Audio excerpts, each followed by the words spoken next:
भौतिक सुखों की प्राप्ति कार्य क्षेत्र में होगी प्रगति। नमस्कार, मैं एस्ट्रो गुरुमा डॉक्टर ज्योति जोशी आप सभी ज्योतिष प्रेमियों का आज के भाग में हार्दिक स्वागत करती हूँ। आज हम अत्यंत महत्वपूर्ण विषय पर वार्तालाप करने वाले हैं। वह विषय है मीन राशि में शुक्र देव उच्च अवस्था प्राप्त करने वाले हैं। वास्तव में देखा जाए तो यह अत्यंत सामान्य घटना है, लेकिन शुक्रदेव का यह राशि परिवर्तन थोड़ा अलग रहने वाला है। 28 जनवरी से 31 मई इतने दीर्घ काल के लिए वे मीन राशि में उच्च अवस्था में रहने वाले हैं। उनके इस परिवर्तन का सभी राशियों पर बड़ा परिणाम होगा। उस परिणामों का हम विस्तार से अध्ययन करने वाले हैं। आज हम मेष से कर्क राशि तक होने वाले परिणामों को समझने वाले हैं। इसीलिए आज के भाग को अंत तक देखना न भूलें। साथ ही जानकारी अच्छी लगे तो वीडियो को शेयर करें ताकि दूसरों तक पहुंच सके।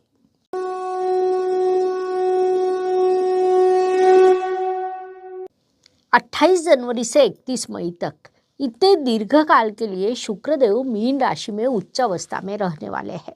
जैसे हमें पता है कि वे एक महीने में राशि परिवर्तन करते हैं, ऐसा ग्रह इतने दीर्घ काल के लिए उसमें भी उच्च अवस्था में विराजमान रहने के कारण शुक्रदेव के कारकत्व में आने वाली सभी चीज़ों में वृद्धि होगी। संक्षेप में कहा जाए तो भौतिक सुखों में बड़ी वृद्धि होने वाली है।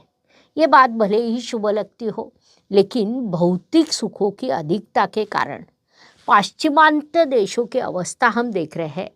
हमारे देश में भी उसके दुष्प्रभाव धीरे धीरे सामने आ रहे हैं। वे भले ही छिपे हो, लेकिन उनके दुष्प्रभाव दिखाई देते हैं। इसीलिए शुक्र कितना भी अच्छा ग्रह क्यों ना हो, फिर भी उसे संतुलित रखना कहीं न कहीं आवश्यक रहता है।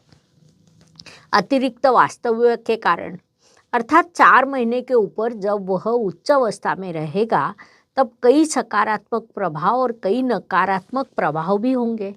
अर्थात वह हम पर निर्भर करेगा कि हम किस चीज़ की ओर कौन सी दृष्टि से देख रहे हैं। राशि के अनुसार होने वाले प्रभाव मैं आपको विस्तार से बताने वाली हूँ, लेकिन उससे पहले एक शेर कहना चाहूँगी। बस एक कदम गलत उठाया राहे शौक में, बस एक कदम गलत उठाया राहे शौक में, जिंदगी तमाम उम्र मुझे ढूंढती रही। सच कहा जाए तो शुक्र का दीर्घकाल के लिए उच्च अवस्था में होना ये एक बड़ा चैलेंज है। कई लोगों के लिए ये एक बड़ा आह्वान रहने वाला है। उससे हमें बहुत कुछ सीखने को भी मिल सकता है, क्योंकि मीन राशि में शुक्रदेव अकेले नहीं रहेंगे, वहाँ पर राहु ग्रह उपस्थित है। उन दोनों का गठबंधन होने वाला है। एक और महत्वपूर्ण बात है कि इस काल में गुरु और शुक्र में राशि परिवर्तन योग होगा।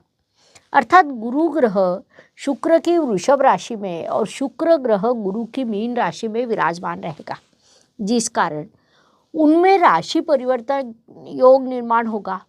प्राकृतिक कुंडली के व्यय और धन स्थान में ये परिवर्तन योग होने वाला है, जिस कारण पैसों का महत्व अचानक से बढ़ना या पैसों को कतई महत्व न देते हुए भौतिक सुखों की ओर अधिक ध्यान देना, क्षणिक सुख का अधिक विचार करना, ये दोनों चीज़ें यहाँ विकसित हो सकती है। अब वह आप पर निर्भर करेगा कि इन चीज़ों का संतुलन कैसे बनाया जाए। ऐसी ग्रह स्थिति जब निर्माण होती है, तब उपायों में या मैनेजमेंट में उचित संतुलन बनाना महत्वपूर्ण रहता है। एक और शुक्र राहु का गठबंधन गुरु की राशि में और शुक्रदेव गुरु की राशि में जल तत्व की राशि में विराजमान है। जल तत्व अत्यंत संवेदनशील होता है। जल तत्व की राशि में कोई भी ग्रह संवेदनशीलता के साथ कार्य करता है। शुक्र और राहु जैसे दो ग्रह जब गठबंधन में हो, शनिदेव भी कुंभ राशि से धीरे धीरे मीन राशि की ओर जाने के लिए निकले हैं। अर्थात 29 मार्च को वे भी मीन राशि में प्रवेश करेंगे। उससे पहले 14 मार्च को रवि ग्रह मीन राशि में प्रवेश करेगा। 27 फरवरी को बुध ग्रह मीन राशि में प्रवेश करेगा। अर्थात शुक्र का मीन राशि में होने वाला गोचर देखते समय हमें ये भी विचार करना पड़ेगा कि मीन राशि में शनि, शुक्र, राहु, बुध, रवि इन सभी ग्रहों का गठबंधन होने वाला है। ये गठबंधन प्राकृतिक कुंडली के व्यय स्थान में होने वाला है। जैसा हमें पता है कि प्राकृतिक कुंडली का व्यय स्थान एक ओर अध्यात्म दर्शाता है, दूसरी ओर खर्च दिखाता है, तीसरी ओर परदेश गमन दिखाता है, चौथी ओर कारावास, तो पांचवी ओर हॉस्पिटल भी दिखाता है।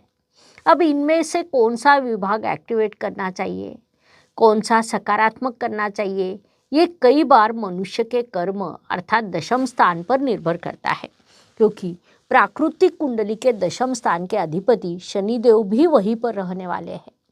ये ग्रह स्थिति बड़ा बदलाव लाने वाली है। कई बड़े बदलाव जो इससे पहले हमने देखे ना हो वह अब होने की संभावना रहेगी। अर्थात राशि के अनुसार मैं सभी राशियों पर होने वाले परिणाम अवश्य बताऊंगी, लेकिन कुछ परिणाम सामूहिक होते हैं और वे तीव्र परिणाम करते हैं। इसका अनुभव हमने कोरोना काल में लिया। साथ ही जब प्राकृतिक आपदा आती है तब सामूहिक प्रभाव अधिक तीव्र होते हैं। उस काल में हम मंगल ग्रह का विचार करें तो 3 अप्रैल को पुनश्च कर्क राशि में जाकर नीच अवस्था प्राप्त करेगा। कुल मिलाकर इन सभी का विचार करें तो ये अत्यंत अलग और कई वर्षों के बाद आने वाली ग्रह स्थिति है, ऐसा हम कह सकते हैं। इसीलिए अत्यंत बड़ी घटना है, इसके परिणाम बड़े होंगे, ऐसा हम कह सकते हैं। जिस कारण अध्ययन के लिए हमने इस विषय का चयन किया। अब हम राशि के अनुसार होने वाले परिणामों को समझते हैं। मेष राशि की दृष्टि से विचार करें तो शुक्र देव का यह राशि परिवर्तन मेष राशि के लिए लाभकारी रहने वाला है, क्योंकि मेष राशि के लिए शुक्र देव द्वितीयेश और सप्तमेश है। वे इस काल में व्यय स्थान में उच्च अवस्था प्राप्त करेंगे, जो आपके लिए अत्यंत बड़ी बात रहेगी। पारिवारिक सौख्य प्राप्त होना, विवाह जुड़ना, परिवार में किसी शुभ कार्यक्रम का आयोजन होना, परिवार वृद्धि होना, परिवार के लिए खर्च होना, जीवन साथी से उचित सहयोग प्राप्त होना, ऐसे कई शुभ प्रभाव आपको प्राप्त होंगे। साथ ही परिवार और जीवन साथी के साथ लंबी यात्रा हो सकती है। उस यात्रा से आपको आनंद समाधान प्राप्त होगा, धन लाभ के अवसर निर्माण होंगे। महत्वपूर्ण बात है कि धन लाभ प्राप्त करते समय धन संचय के अवसर भी आपको प्राप्त होंगे। कुल मिलाकर मेष राशि की दृष्टि से विचार करें तो ये अत्यंत सकारात्मक बदलाव है। कमाई के नए स्तोत्र आपके लिए निर्माण होने वाले हैं। उपायों की दृष्टि से विचार करें तो इस काल में मेष जातकों ने देवी लक्ष्मी की पूजा करनी चाहिए, वह आपके लिए लाभकारी रहेगी। वृषभ राशि की दृष्टि से विचार करें तो आपके राशि स्वामी शुक्रदेव है, वे आपके षष्ठेश भी है, जिस कारण उनकी स्थिति आपके लिए सदैव महत्वपूर्ण रहती है। अब वे मीन राशि अर्थात आपके लाभ स्थान में उच्च अवस्था प्राप्त करने वाले हैं। उसी समय वहाँ पर राहु ग्रह भी उपस्थित रहेगा। कुंडली का लाभ स्थान राहु को विशेष रूप से अच्छा लगता है, जिस कारण 4 उंगलियां घी में ऐसी स्थिति आपके लिए निर्माण होने वाली है। विशेष बात है कि राशि स्वामी लाभ स्थान में और लाभेश राशि में ये परिवर्तन योग आपके लिए निर्माण होगा, जिस कारण इस काल में आपका व्यक्तित्व समृद्ध और संपन्न होने वाला है। चारों ओर से अर्थ प्राप्ति होने के योग आपके लिए निर्माण होने वाले हैं।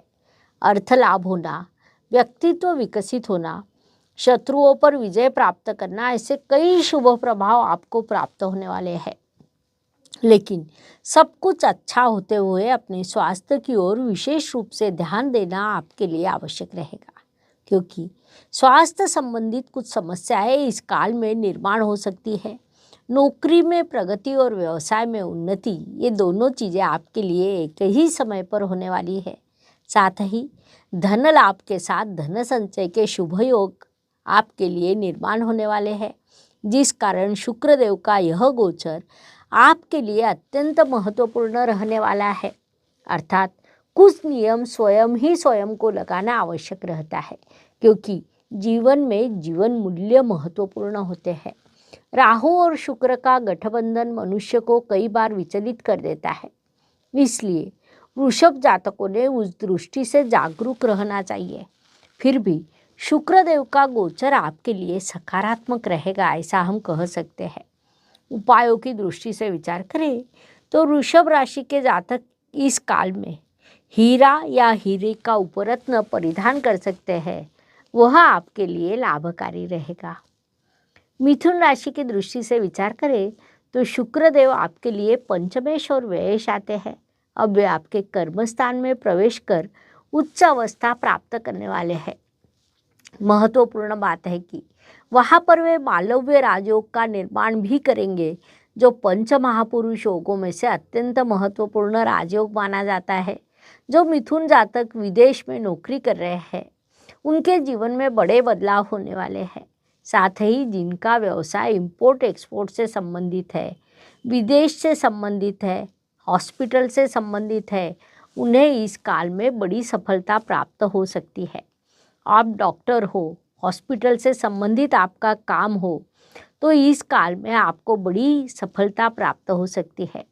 आप डॉक्टर हो या फार्मेसी क्षेत्र में किसी भी कार्य में संबंधित हो, तो भरपूर पैसा प्राप्त होना ये इस काल का बड़ा शुभ योग कहा जा सकता है। मिथुन जातकों ने इस काल में उन्नति के, व्यवसाय वृद्धि के जो भी अवसर मिलेंगे, उनका पूरा लाभ उठाना चाहिए।